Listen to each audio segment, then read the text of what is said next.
పేద బడుగు బలహీన వర్గాల అభివృద్ధికి కృషి చేసిన ఘనత ముఖ్యమంత్రి వైఎస్ జగన్మోహన్ రెడ్డికి దక్కుతుందని బద్వేల్ మున్సిపల్ చైర్మన్ రాజగోపాల్ రెడ్డి పేర్కొన్నారు. గురువారం బద్వేల్ మున్సిపాలిటీ పరిధిలోని అబ్బరాతి వీధి సచివాలయంలో ఏపీకి జగన్ ఎందుకు కావాలి అనే కార్యక్రమాన్ని నిర్వహించారు. ఈ సందర్భంగా సచివాలయ ఆవరణలో జెండా ఎగరవేశారు. అనంతరం ఆ సచివాలయ పరిధిలో వైఎస్ జగన్మోహన్ రెడ్డి ప్రవేశపెట్టిన సంక్షేమ పథకాల జాబితాను విడుదల చేశారు. 30 కోట్ల పైన ఈ 4 సంవత్సరంలో 30 కోట్ల పైన మీ 2 వార్డులకు డెవలప్మెంట్లో కానీ మీ బటన్ నొక్కితే మీ అకౌంట్లో పడడం కానీ ఈ కార్యక్రమాలు చూస్తున్నాం. మీరు ఇట్లాంటి పరిపాలన ఎన్నో ఏళ్ళ నుంచి ఎంతమందో ముఖ్యమంత్రులు చూసాం. ఇట్లాంటి పరిపాలన మీ అకౌంట్లో డైరెక్ట్గా అకౌంట్లో పడే పరిపాలన మీరు ఎప్పుడు చూసుంటారు. కాబట్టి మనం మరొకసారి కూడా జగన్మోహన్ రెడ్డి ముఖ్యమంత్రి అయితే ఈ సంక్షేమ కార్యక్రమాలు కానీ ఈ డెవలప్మెంట్ కానీ ఈ తాగునీటి సమస్య కానీ మీకు హౌసింగ్ కానీ మీ ఇంటి పట్టాలు కానీ అనేక రకాలుగా ముఖ్యమంత్రి జగన్మోహన్ రెడ్డి గారు మళ్ళా మనకు ఆంధ్రప్రదేశ్ సీఎం అయితే ఎలా ఉంటుంది అనేది మీరు ఈ గత 4.5 సంవత్సరాల కాలంలో ఈ పరిపాలనలో మనం ఎంత అభివృద్ధి చెందాము, ఎంత లబ్ధి పొందాము, పేద కుటుంబాలు ఎలా ఉన్నాయి అదంతా మనమే ఆలోచన చేసుకొని అనేటువంటి ఒక గొప్ప సందేశాన్ని ఇమ్మని చెప్పి ముఖ్యమంత్రి గారు మీ వద్దకు పోయి చెప్తే మీరు కూడా 10 మందికి వివరిస్తారని ఆయన యొక్క ముఖ్య ఉద్దేశం. పేదల మీద, పేదలకు పెత్తనందారులకు ఉండేటువంటి పోరాటంలోనే నేను ఈరోజు పోరాటం చేస్తున్నా. అందరూ పెత్తనందారులందరూ కూడా క్రమాలు ఇచ్చేది ఇష్టం లేనటువంటి విషయం. ఈ రాష్ట్రంలో బీసీ, ఎస్సీ, ఎస్టీ మైనార్టీలు దాదాపుగా 75% మంది ఉన్నారు. వాళ్ళందరూ వెనుకబడి ఉన్నారు.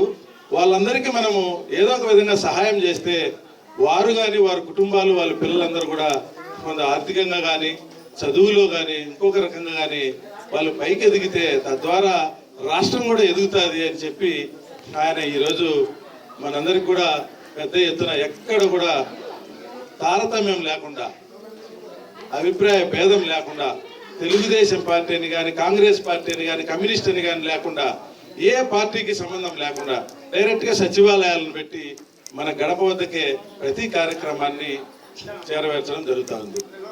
మరి ఇదివరకు పార్టీలు, ఇదివరకు ముఖ్యమంత్రులు అందరినీ మీరు చూసింటారు.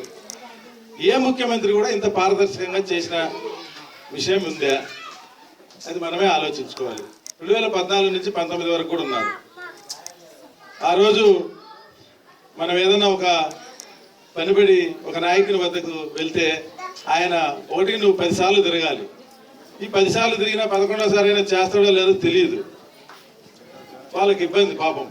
అలాంటి వ్యవస్థను అసలు రూపుమాపి అది వద్దు, మీరు నాయకుల వద్దకే వెళ్ళొద్దు, మీ ఇంటి వద్దకే నాయకులు వస్తారు, మీ ఇంటి వద్దకే వాలంటీర్లు వస్తారు, మీకేం కావాలనో అవన్నీ చేసి పెడతారని చెప్పి